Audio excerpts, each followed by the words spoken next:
If I had to restart today, here's exactly how I would rebuild $1 million business from zero.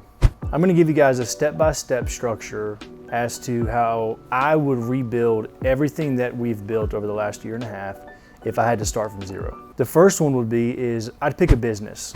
And the way that I would determine that is I would actually try as hard as I could to look inwardly and say, okay, what am I good at? What am I passionate about? What do people around me say that I'm good at? And I would look at those three things, and I would determine what type of business or what type of product or whatever it might be. I would let that be the determining factor. That's my advice on this first step, is to pick a service or a product that you're passionate about. For me, it's always been construction. So what that would look like for me is if I started from scratch, I would pick a service-based business, something that I was confident that I could do with my own two hands and that I could grow into something. With the service-based business, plumbing, carpentry, floors, showers, paint, sheetrock, it's a low barrier, but it's a high demand product. The second step is I would learn sales immediately. For everybody, that's gonna be different, right? So for me, I chose property maintenance when I first started this thing out. So what that looked like is I got on Google, I typed in property management companies along the Mississippi Gulf Coast. Well, that gave me an entire list of people that I could, at a bare minimum, get the phone number to the office. Most people struggle getting outside of their comfort zone and just making that first phone call. You're going to convince yourself that they're not going to answer, or they're not going to want what you're offering. They're not going to think you're good enough. All these thoughts are going to go through your head most of the time. If you allow that to keep you from engaging or actually taking that next step, the second step to go sell your product or your service, you're going to get stuck in the startup phase of your business.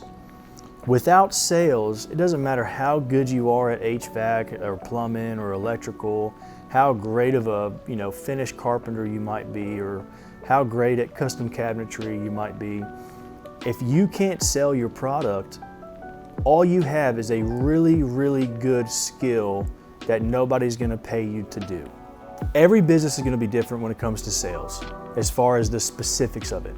Now, the intricacies in the specifics of every business or product is obviously going to vary, and that's going to be up to you as the owner to be able to, dial that in. But to get started, man, simplify it. We have a tendency as humans to basically try to figure everything out before we even start. And that's okay, if you're trying to get things nailed down before you start something, because you want to be well informed or you want to be educated on what you're actually doing, hey, I'm all for it. Do as much research as you can before you get started with something. But be very careful, because there's a trap that you can fall into, which I call analysis paralysis. That's where you will convince yourself, based on the research you're doing and other people's experience or the research you're finding online, the YouTube videos, even the reels that we're doing now, there's so much content about sales and strategy and business and everything online right now that it's very easy to get caught up in just collecting information. And at some point you just have to determine, hey, I got what I need, I'm gonna go out there and do it, I'm gonna figure out the rest. All this information, and even what I'm providing here, is great, right? But at some point, you have to take the step to get out there and actually make it happen for yourself. So more than anything, what I would say learn how to sell yourself. Just get out there and actually just go put yourself in those uncomfortable spots and knock on the doors, or make the phone call, send the emails, do whatever you need to go actually try to go out there and do the thing. Step number 3 is get your first deal fast. It doesn't have to be perfect. It doesn't have to be polished. You just need to secure the first transaction. What that would look like for me, I'd go do the same thing that I did. I'd go Google property management companies. I'd go ask to talk to their maintenance directors. I would ask them what their biggest problem they face is and how we could help solve it. See, in sales, what I've learned is, at the end of the day, anytime somebody's buying something is because they're buying it with a reason or an intention behind it.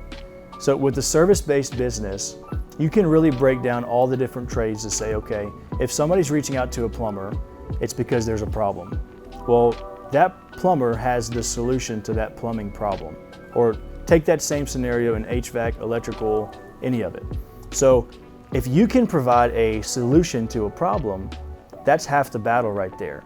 The fourth step is, once I go and sell, I'm getting work coming in, we're making a profit, we're cash flowing the business. What I'm gonna do, and this is what my wife and I did, I'm gonna take as minimal possible that I can live off of, and I'm gonna take everything else that I have and I'm gonna reinvest it into the company and into people. If you get to the point where you have 6 months of work projected out in your pipeline, or 6 months of work under contract, now you fall into this bubble of, well, now most people won't contract you to wait 10 months for you to come do their job. They'll go find somebody else. So now you have to look at it in this perspective of saying, okay, if I don't set aside X amount throughout this beginning phase of my business, I won't have the $50,000 in reserves to confidently go hire this person that could help me take 6 months of projects, reduce them down to 3 months, and now I can begin to build more business, right? So there's a mindset shift that has to happen with that, right? So most of the time when a service-based business owner starts, or a small business owner starts, their main objective is to, how can I get to the point where I can make money as fast as possible? What that tends to do is every penny you make, you're trying to bring it home to yourself so you can just pay the bills. At some point, as you start seeing growth in your company, you have to set aside a certain amount into your reserve or into a separate account in the business savings, or I call ours our reserve account. It's an account that, as projects are sold or as houses are sold, a certain percentage is allocated to that. And so I reinvest that into that, so that now what I'm projecting out 6 months down the road, if I need another superintendent, if I need another administration person in the office, that's my account to be able to say, okay, I'm allocating X amount for this salary over 6 months. Do I have enough to confidently bring this person on to pay them for 6 months if something terrible happens and we don't have any more work? If the answer is no, then I'm not ready to hire that person. But if the answer is yes, then it puts me into a position where now I can begin to look at the business operations as a whole and say, okay, if I hire this person, is it going to reduce my workload, their workload, their workload, or their workload? And if the answer is yes, and now all 4 of us can become more productive, and I have the work piled up, well, now that 5th hire is a no-brainer. So now what you've done is, you're not just hiring somebody to hire them for no reason. You've actually invested smart into your business. You've set aside funds to be able to build and grow your company. And now you're in a position to where you can confidently bring somebody on that you need in order to get more work and produce more work twice as fast.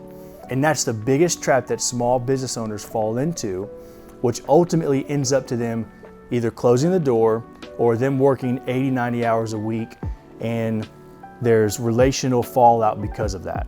If I had to restart today and I lost everything that I've built so far, I would follow these 4 steps to a T. And it's not because, it's out of this, self-help guru, or, buy my ebook and we'll do this or whatever, but it's simply because I've lived it. And now that I've lived it, I realize and understand the importance of these 4 steps. Now, there's a lot of more things that you could dive into inside of these 4 steps, and you could build out and say, hey, there's a 20-step process to this. But that's not for right now. Right now, it's your chance and your opportunity to get started and follow these 4 steps and simplify the process. And if you can start simple, it'll get you in the game and get you going.